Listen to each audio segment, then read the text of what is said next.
pretty much my story is I'm only 6 months clean, which I've done this many times, so to me it's like not that great, but apparently it's like a really big thing. Because this time last year I was living in a tent, and I was being robbed at gunpoint pretty much every other week for what I had. And yesterday I was like working at my law firm, looking at money management systems, trying to like not ruin my life in sobriety.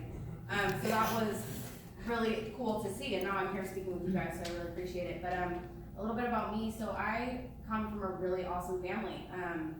I don't have any trauma or anything like that in my life. My parents love me, and more importantly, they love each other still to this day. They're actually back there creeping on this whole thing. But yeah, so, but I've always had anxiety from like, some of my earliest memories. I remember laying in my bed and like freaking out about what I'm gonna do if my parents die. I was like 3 thinking of these things, and like that's, I don't think normal. And so I just didn't know what to do with that, and I hid it, and I tried to figure out how to live a normal life, but I was just I never felt comfortable. And I even I said something when I was like 12 about how I think I have anxiety, and the response was to pray about it, which I have nothing against that. It works for a lot of people, but for me it just didn't work. And so I did the normal experience through high school. I experimented with alcohol and marijuana mostly, never really hard stuff because that was like super taboo. And then I actually had my best friend, I was over at her house, and I had a headache, and her mom gave me these pills, and I thought, I went to Christian school, I was raised in a Christian family, like I didn't think to ask what this was, so I took it thinking it was Tylenol, and it ended up being a Norco and a muscle relaxer, Soma. And I loved it from the gate. Like, what is his name? Stenson was saying right before me that it was not a take it or leave it attitude. I mean, it cured in my mind everything that was wrong with me. I was able to just be in the moment and not worry about anything. And so I asked what it was, and she told me, and she was like, "Do you want more?" And lived across the street from me, and I got it from her all the time. And so it was, and I maintained that for a while. I was still in high school, and I would just take it here and there, and then it turned into a nightly thing. And then I realized it got bad, and it got worse, and it got into heavier pills still, because if I was just doing pills, I was okay. It's from a doctor.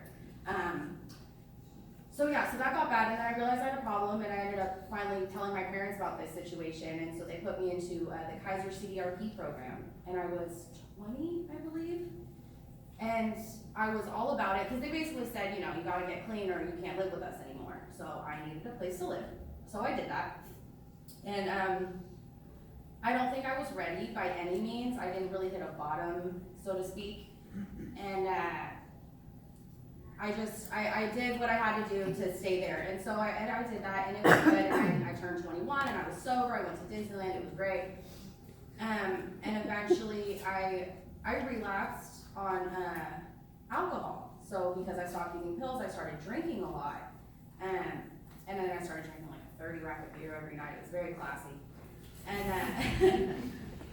then so that obviously kind of ruined my life too, so I went back to another rehab, and this time I was successful for about a year. I became a house mom, I was doing all the things I was supposed to be doing. A huge part of that was going to AA and NA meetings and doing what I was supposed to be doing and taking suggestions.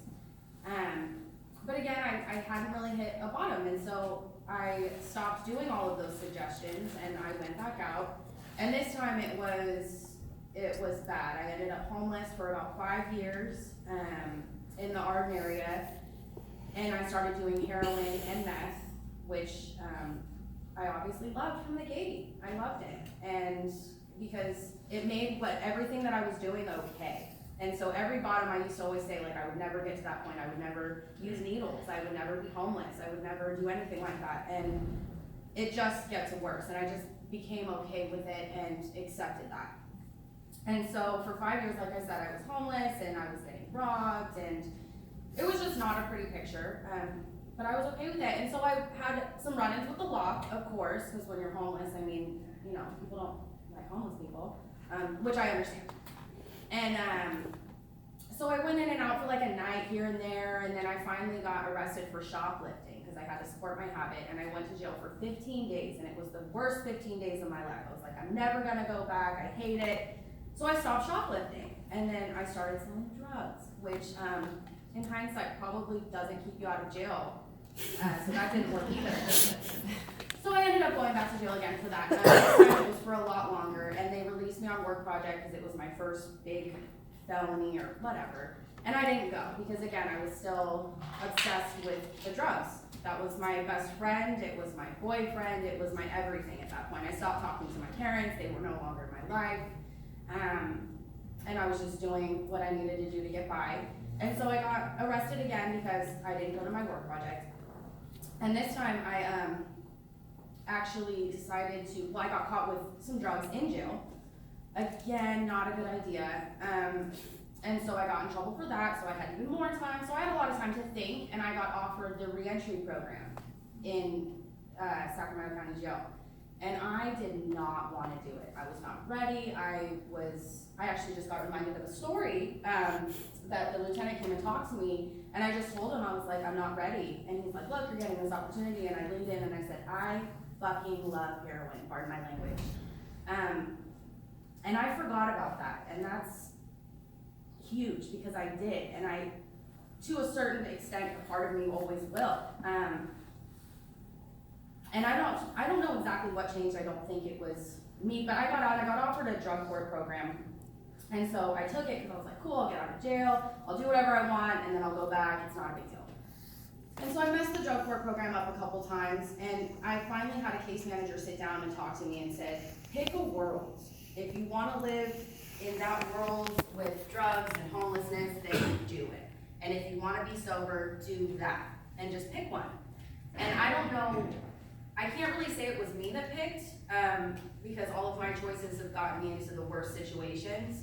So it was something, I don't know what, but made me pick, and I decided to stick with sobriety. And so I started taking more suggestions and doing exactly what people told me to do. And a big part of that was medicated assisted treatment, because like I said earlier, I have anxiety, and that's something that I've never been able to get a handle of, or get a hold of. And so I started with the Vivitrol when I first got out, and that worked for a while. It's a once-a-month shot, and you literally can't use while you're on it. You won't feel anything, it won't do anything. But I still have that underlying anxiety, and Vivitrol is great for a lot of people. I know a lot of people that have been successful on it, but for me, it just didn't really work out. And so I got offered Suboxone through the buprenorphine, through a lot of doctors, because doctors are really willing to like give you whatever, but nobody really told me why it would work or what it would do or why I should get on it. And then finally, I got a therapist that suggested like, hey, there's an underlying anxiety component with the Suboxone, and it helps you just become normal again. Because with heroin, it makes all these receptors in your brain, and then without it, you're just left feeling empty. And I mean, you can be abstinent for months and you just don't feel normal. So I ended up getting on the Suboxone, and that was about 3 months ago. And it's changed my life. I mean, I got a job, I work at a law firm now. Not criminal law, which isn't as exciting because I know more about that, but it's still, I work at a law firm, and I'm able to pay bills, and I'm able to actually just show up and be a productive member of society, which is something that I never ever thought would happen. And that was a direct result of the medicated assisted treatment partnered with therapy and support groups, and for me personally, the AA and NA groups, and having a sponsor and doing all of those things. Because I know a lot of people take the Suboxone or the methadone or whatever it is and just leave it at that and think that that's enough, but there's not, because with addiction, there's so much that comes with it. I mean, I did have trauma as a child, but being homeless and all that stuff, there was a lot of trauma for sure. And so I need to work through that, and I don't think I would be able to stay sober just with the medication, so I'm definitely a big advocate for doing other things with it. But like I said, it's definitely changed my life. I would not be here. I would be on Arden Way signing. I used to hold the cardboard signs and beg for money. So it's really an honor to be here today and speak with you guys. So thank you so much.